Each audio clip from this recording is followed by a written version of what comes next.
J'ai vu Supergirl de pas James Gunn. Alors.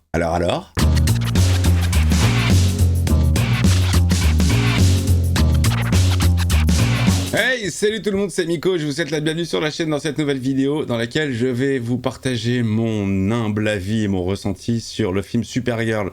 Ce film qui sort mercredi 1er juillet, que j'ai vu 2 jours avant sa sortie en avant-première. Alors, je ne suis invité par personne, une avant-première payante, comme n'importe quelle autre séance de ciné. Je m'attendais à une salle pas tellement remplie, blindax, il ne restait plus une place, et là où ça faisait plaisir, c'est qu'au niveau de la clientèle, il y avait vraiment de tout. Il y avait des mômes, des ados plus, des vieux, et des super vieux, enfin vraiment, il y avait toutes les catégories d'âge dans la salle, ça c'était plutôt cool. Salle plutôt sage, ça n'a pas été le bordel comme j'aurais pu m'y attendre. Quand je suis arrivé, que j'ai vu qu'il y avait énormément de monde pour ce film, je me suis dit putain, ça va être le bordel, ça va gueuler, ça va... Non, ça a été plutôt sage, plutôt respectueux. Supergirl, les amis, donc un film de pas James Gunn. Je dis ça parce qu'il a tous les airs d'un film de James Gunn. Les musiques, les plans, la colorimétrie, les univers. Alors c'est du James Gunn, mais en un peu moins bien. Parce que, mon Dieu, il y en a des défauts dans ce film. Il y a énormément de défauts. Mais alors, étrangement, aussi bizarre que ça puisse paraître, j'ai pas passé un mauvais moment. Voilà. Alors je vous présente Monsieur Décalage, je suis en décalage avec tout le monde. C'est-à-dire que quand tout le monde encense un Superman de James Gunn, moi je le trouve absolument... j'ai pas les mots, j'ai pas envie de les dire, j'ai pas envie de salir l'image de Superman, mais pour ça vous avez ma vidéo. Enfin vraiment un film que j'ai eu l'occasion de revoir, et même en relecture, ça ne passe toujours pas. Le traitement du personnage, il y a un truc que je comprends pas, c'est pourquoi est-ce que Superman aurait besoin d'être entouré de plein d'autres super-héros, là où Supergirl, elle, a son propre film à elle. Elle est centrale dans l'histoire. Ça, faudra m'expliquer. Juste ce petit détail. Alors oui. Alors ouais, j'ai...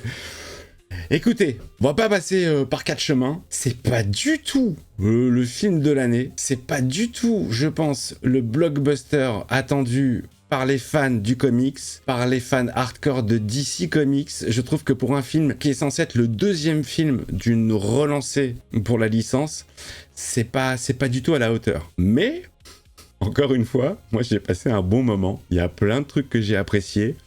Alors, le rythme, il est un peu mal foutu, je dois vous l'avouer. Il y a des longues phases où il se passe pas grand chose, où il va y avoir pas mal de conversations.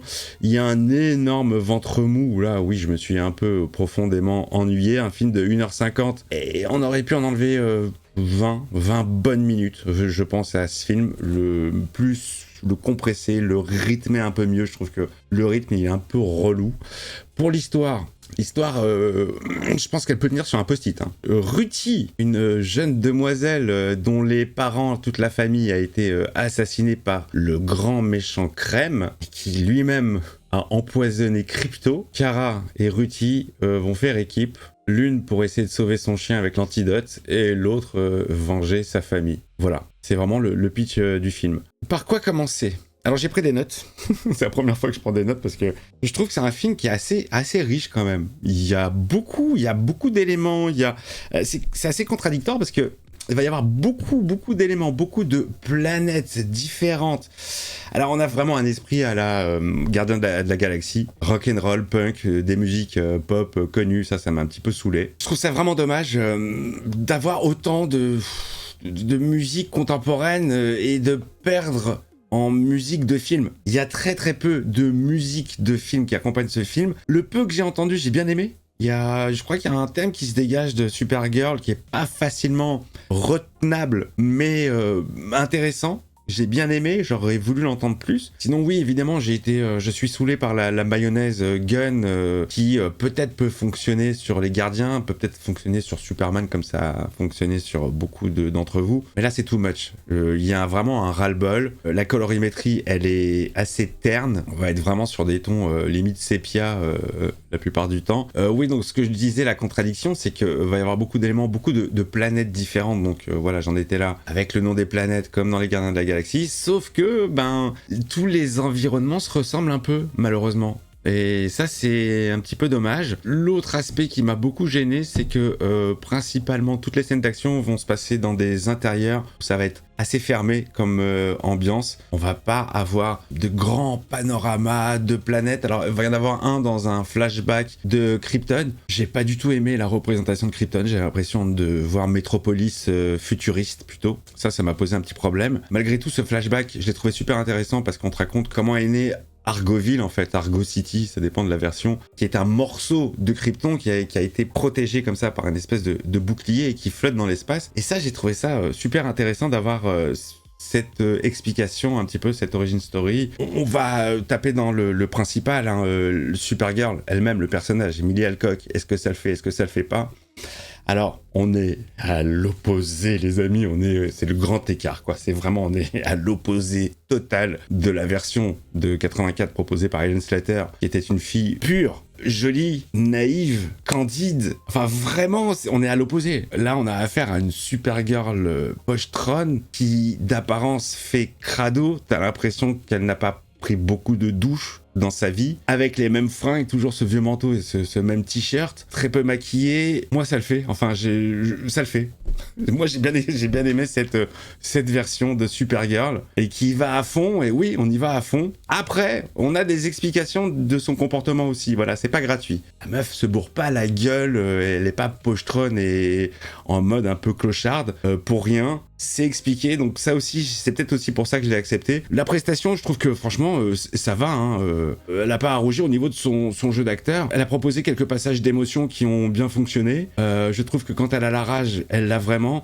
Il y a un truc que j'ai adoré avec son personnage à elle, donc interprété par elle, c'est que quand elle se bat, bon, bah déjà tu sens qu'elle est puissante, elle est surpuissante et surtout elle joue avec ses cheveux. Et petits détails à la con, mais moi j'ai trouvé ça déjà super sexy et deux, je trouvais que ça renforçait le rôle que c'était une badass et qu'elle se donnait à fond dans les bastons, quoi. Et elle fait plein de mouvements de cheveux quand elle se bat où vraiment elle en a rien à foutre de son physique, où elle est pas là juste pour être belle, elle est là pour se fight. Donc ça a ce côté un peu réaliste où vraiment on joue à fond le côté on va dire cradingue, voilà. Moi j'ai bien aimé. Au niveau de ses pouvoirs, bon, elle vole mais pareil, j'ai des petits soucis avec les scènes de vol chez Gunn. Même si c'est pas Gunn qui l'a réalisé, je trouve qu'elles font très très fake. Là, ça passe quand même mieux que dans Superman. Superman, c'est un fake. Vraiment, pour moi, je ne vois pas un homme en train de voler. Je vois un personnage en CGI, un personnage de jeu vidéo avec une caméra qui tourne, qui zoome, qui dézoome. Enfin, on voit même pas le détail de ce qu'il fait, quoi. C'est un peu voilà, ta gueule, on te noie sous plein d'images et tout. J'aime bien voir les corps en vol en détail, en fait. Bon, à part un plan que j'ai trouvé ultra moche, il y a beaucoup d'incrustations qui sont pas très jolies, les amis. Il y a beaucoup d'incrustations. En fait, je suis en train de démonter le film et je sais pas ce qui m'a plu. J'ai bien aimé l'ambiance, j'ai bien aimé le côté... j'ai bien aimé elle, en fait. Elle, j'ai bien aimé son côté trashouille, assumé. Je m'en bats les couilles de tout. Et évidemment qu'elle a pas du tout les mêmes réactions et le même ressenti que Clark, puisqu'elle n'est pas arrivée bébé sur notre planète, donc elle connaît quasiment rien de nos us et coutumes. Elle a vécu la destruction de sa planète et elle en a des souvenirs, à l'inverse de son cousin. Donc voilà, il y a un truc qui me... Bon, je vais garder ça pour après. Je vous dis, c'est le bordel dans ma tête. Alors, je reviens sur mes notes. L'action est très mal shootée. Ouais, l'action est super mal shootée. C'est là où je vous disais en début que c'est du Canada Dry, en fait. Ça a le visuel de Gunn, le style de Gunn, la musique de Gunn, le côté crado aussi. Il y a beaucoup de trucs un peu crado que je valide normalement pas. Il y a une longue scène où tu la vois vomir et vraiment, bon, bah oui, effectivement, quand tu vomis, t'es pas jolie, mais c'est un peu trop too much. Il y a une scène où elle va pisser aux chiottes. Mais alors, à l'inverse de Gamora dans Les Gardiens de la Galaxie 3, où cette scène, j'ai trouvé vraiment inappropriée et de trop. Et en plus, tu ne voyais pas Gamora. Tu l'entendais aller aux toilettes et tirer la chasse. Mais j'ai trouvé que c'était vulgaire et sale. Là, ça l'est. Mais vous allez voir, dans le film, ça se justifie également, je trouve. Voilà. Et j'ai trouvé la scène plutôt marrante. Donc c'est très bizarre ce que j'excuse à ce film et ce que je n'excuse pas pour les mêmes raisons à d'autres films. C'est étrange. Et oui, les actions sont très, très, très, très mal shootées, je trouve. Il n'y a pas de continuité visuelle. C'est vraiment dommage. Je pense que c'est un problème de montage. Le monteur, il est aux fraises. Les plans ne sont pas cohérents, ça rend les scènes d'action assez illisibles. Dans une scène d'action, même s'il va y avoir plusieurs axes de caméra, on s'arrange toujours pour que l'axe soit logique, on va pas passer du côté droit au côté gauche, enfin il y a une espèce de logique quand même de mouvement quoi, et d'axe. Là il y a des plans de coupe, tu te dis mais attends, ça me brouille l'action et je trouve ça vraiment dommage, et ça le fait sur à peu près toutes les scènes de baston malheureusement. Il y a des scènes de baston qui sont totalement gâchées, il y a une scène de baston dans un bar où on va faire le focus sur la petite Ruthie, et donc en fond tu vas voir les corps voler dans tous les sens, et t'imagines qu'elle met la pâtée à tout le monde mais tu ne le vois pas, il y a un côté ultra frustrant, tu te dis bon là les gars, si c'est pour faire des économies, enfin, ça se voit, c'est gros, c'est moche quoi, c'est pas subtil, c'est vraiment dommage. Il y a cette baston de fin que j'ai vraiment bien aimé, où là, où je vous ai dit, où elle joue avec ses cheveux, elle donne toute sa puissance. Pour les pouvoirs, elle n'utilise pas énormément tous ses pouvoirs, hein. Elle ne vole que très très peu, puisque on sait qu'il n'y a que le soleil jaune qui lui donne ses pouvoirs. La plupart du film, elle va être sur des ambiances avec des soleils rouges où elle n'a pas de pouvoir. Et là aussi, il y a des côtés assez rigolos où elle se blesse, elle saigne, et ça la fait marrer finalement d'être normale en fait, de ressentir des choses, des sensations, et c'est des moments qu'elle kiffe. Donc ouais, les scènes malheureusement mal shootées, mais elle plutôt impressionnante. Ah, la chose que j'ai beaucoup appréciée dans ce film qui m'a plu, j'avais aucune attente, j'avais zéro attente, c'est pour ça que je suis pas déçu, et au mieux voilà, j'ai passé un moment plutôt sympathique. Alors après je vous dis pas que c'est un film que je vais revoir 150 fois, hein. Ça vaut franchement un middle Marvel qui passe entre deux gros Marvel quoi. J'ai trouvé qu'il y avait un effort particulier sur le bestiaire. Il y a énormément de races extraterrestres ultra différentes qui ont toutes leur langage. Il y a des extraterrestres très sympathiques, il y a un mini extraterrestre babou fric. Oui alors bon, vous avez vu, c'est le fouillis dans ma tête, j'ai envie de passer d'un sujet à l'autre. Bestiaire excellent, les langages excellents, sauf le langage des Kryptoniens que j'avais déjà pas aimé dans Superman. Là j'ai l'impression que on est en Amérique du Sud et qu'on va me vendre du café Jacques Vabre. Ça le fait pas du tout. Le dialecte ne colle pas du tout, je trouve, avec l'esprit kryptonien. Alors après ça c'est tout ce que je vous dis, c'est des sensations personnelles, et je trouve que là où ils ont complètement foiré cet aspect-là dans Mandalorian et Grogu, putain, tu le retrouves dans Supergirl. Tout le côté Star Warsien avec beaucoup de créatures très très différentes, certaines qui passent beaucoup mieux que d'autres. On a une race extraterrestre composée de 3 filles. Tu sens qu'il y a une black, une blanche et une asiatique, qu'à chacune on leur a foutu un espèce de maquillage vert terne avec des perruques dégueulasses, mais dégueulasses, je vous jure, dégueulasses. Ces 3 personnages, je les ai trouvés vraiment horribles. Un film, malheureusement, qui n'a pas sa propre identité parce que il va piocher dans plein de trucs, à droite, à gauche, des trucs que vous avez déjà vus.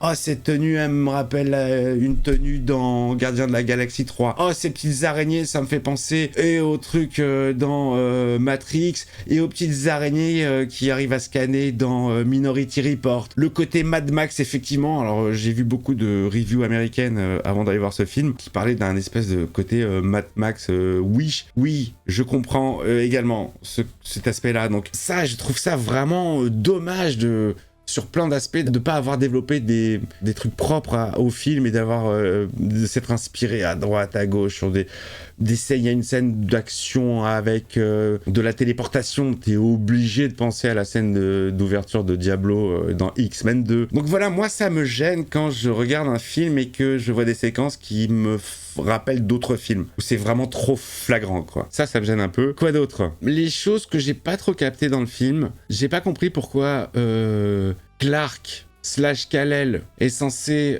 conquérir les mondes d'après les préceptes kryptoniens. Donc ça fait passer un peu les kryptoniens pour des enculés. Et pourquoi le père de Kara, lui, va lui enseigner plutôt l'inverse. Quand il va l'envoyer sur Terre, il va lui dire il faut que tu fasses le bien. Je vous avoue que j'ai pas compris. Je n'ai pas compris pourquoi un soleil vert pouvait l'affaiblir, alors qu'on sait que c'est la kryptonite qui l'affaiblit. Et d'ailleurs aussi, je n'ai pas compris pourquoi, en ayant de la kryptonite directement en elle et qui ravage et qui ronge petit à petit ses cellules, pourquoi tout ça disparaît une fois que le soleil revient. Bon, oui, je sais que le soleil est guérisseur pour les kryptoniens, mais enfin quand même, à partir du moment où c'est vraiment implanté en toi et que tu vois tes cellules qui commencent à être détruites, bon, les reconstituer, c'est ta gueule, c'est magique. Et pour le soleil vert, les amis, alors dites-moi si j'ai raté quelque chose, mais d'où un soleil de couleur vert ? C'est la kryptonite, c'est vert, ok, mais c'est pas pour ça qu'un soleil vert doit l'affaiblir. Et puis quand tu sais et qu'on t'explique qu'elle est sur une planète à double soleil, un vert et un jaune, bon, bah tu sais qu'elle va en chier pendant la phase de soleil vert, dédicace à Charlton Heston, et que tout va rentrer dans l'ordre une fois que le soleil jaune va se lever, donc il n'y a pas beaucoup d'enjeux de ce côté-là. J'ai pas compris pourquoi elle l'appelait Clark. Elle parle de lui en tant que Clark.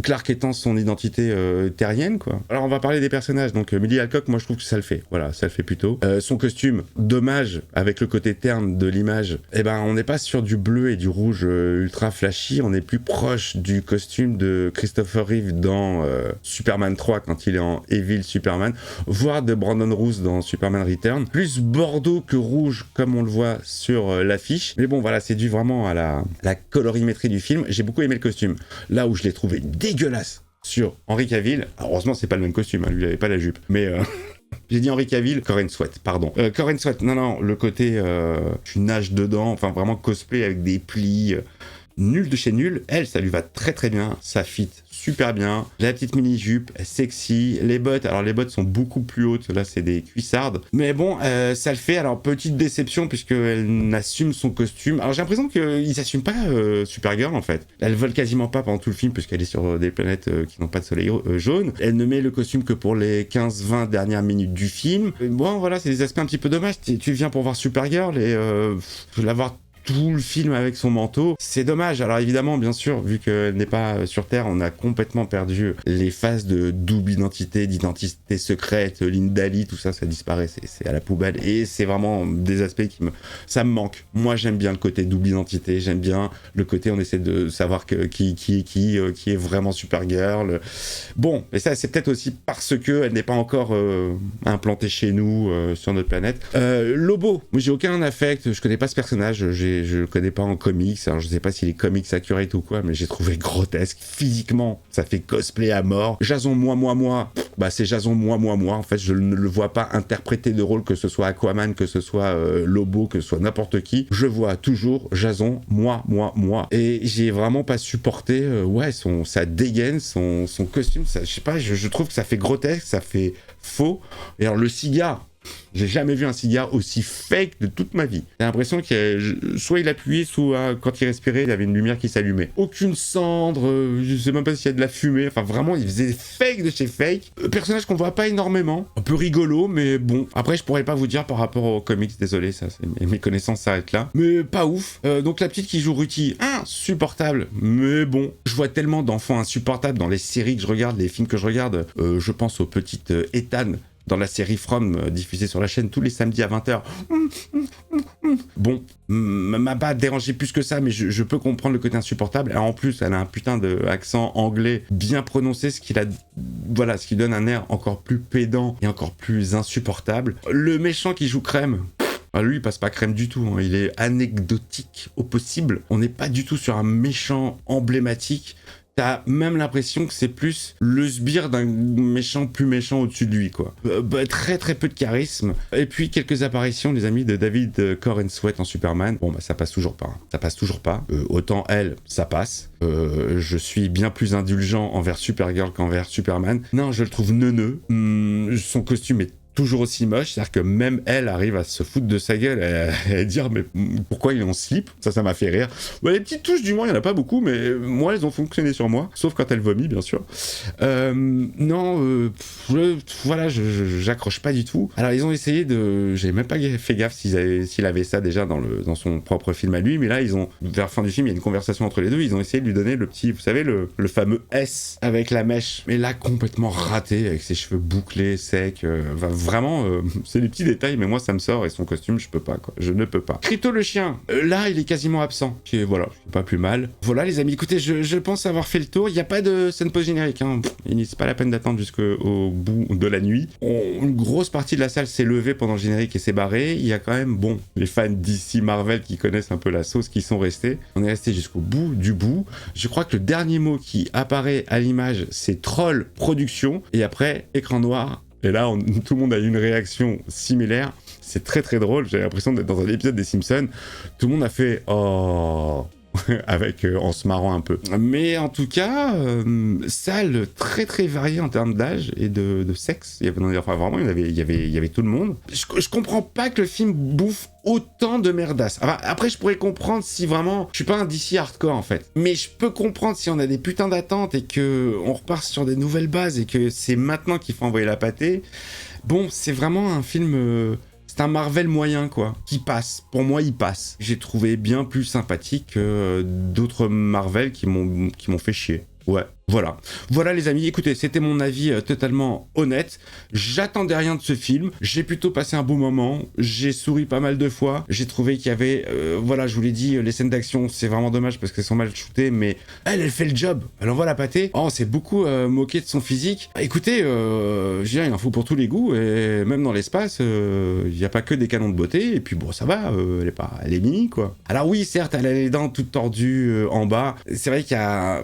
Quand il y a certains gros plans sur elle, c'est le truc que tu vois tout de suite. On n'est pas habitué. On est justement habitué à des standards de beauté où ils sont tous botoxés, les cheveux refaits, et tous les chicots refaits, alignés, blancs et tout. Bon, la meuf est naturelle. Moi, je sais que j'ai déjà trippé sur des meufs qui ont les dents tordues. Hein. Vous prenez Cersei de Game of Thrones. Alors, autant les dents du haut, ça va, autant les dents du bas, c'est un peu le bordel. Je trouve que ça lui donne un charme fou et j'adore cette actrice. Voilà, donc, ouais, je trouve que elle mange de la merde un peu gratuitement. Alors après, je parle de son physique. De ses déclarations, je vais pas rentrer dans le détail parce que j'ai pas trop suivi l'histoire et que je m'en bats un peu les couilles en vrai de la vérité. Hein. Moi, quand je vais voir un film, je vais voir un film. Elle n'interprète qu'un personnage. C'est pas parce qu'elle est conne dans la vie que ses personnages sont connes. Vous voyez ce que je veux dire? Donc, bon, je sais pas ce qu'elle a raconté, woke, pas woke. Moi, je suis pas dans ces trucs-là. Moi, j'ai juste envie d'être diverti.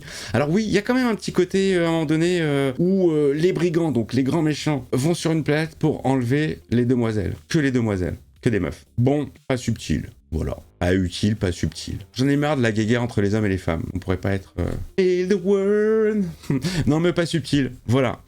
Bah écoutez les amis, je vous fais des grosses bises. Vidéo, putain, qui a duré... Enfin, je vois là au timing, évidemment, c'est hors montage. Je vais enlever toutes les fois où je bafouille, je vais enlever toutes les fois où je cherche mes idées, je vais enlever toutes les fois où je bois une gorgée de coca. Mais là, j'en suis à 30 minutes. Et je crois que j'ai jamais fait de vidéo aussi longue, humble avis sur un film. Comme quoi, j'avais des choses à dire. Voilà les copinous. Bah alors moi, j'ai hâte de voir la critique de Culture Geek, parce que je crois qu'il a pas du tout aimé. Et ouais, j'ai été indulgent sur ce film. Peut-être parce que j'ai vu qu'il se faisait déchirer inconsciemment. J'aime pas... Enfin, peut-être que ça vaut toutes ces critiques, je sais pas. Dites-moi vous. Allez voir le film mercredi, dites-moi ce que vous en avez pensé. Mais écoutez, moi j'ai pas passé un très mauvais moment. Je vous embrasse très fort, continuez de vous abonner sur la chaîne, mettez-moi les commentaires, inondez-moi de pouces, comme dirait Merege, faites marcher le petit robot YouTube. Et puis je vous dis à très vite pour de nouvelles vidéos, ciao ciao les copains.